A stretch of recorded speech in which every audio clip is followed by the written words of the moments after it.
Ultime mise au point des équipes du SAMU 80. Aujourd'hui, 4 patients Covid en réanimation dans les hôpitaux de la métropole lilloise sont à transporter au CHU d'Amiens. Donc on fait un décollage pour 10 heures pour Lille. Transfert en hélicoptère car les services lillois sont saturés.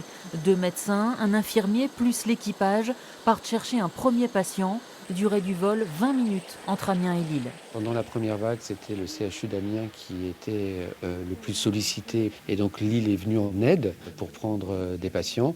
Et comme vous le voyez là actuellement, c'est plutôt la région nord qui a beaucoup de malades.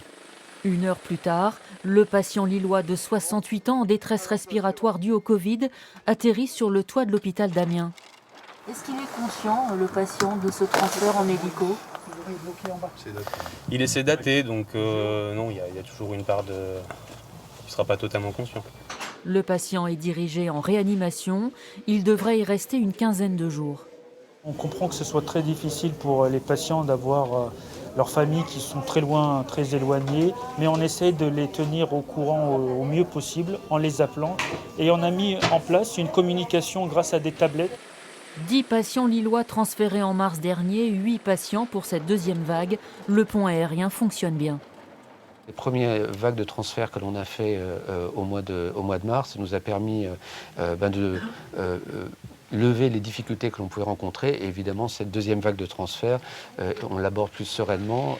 Puis c'est au tour d'une deuxième patiente de 70 ans d'arriver en réanimation.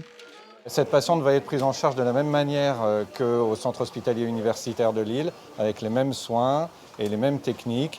Et puis, dans les jours qui vont venir pour cette patiente en particulier, il s'agit de permettre un réveil et une extubation pour lui redonner son autonomie respiratoire.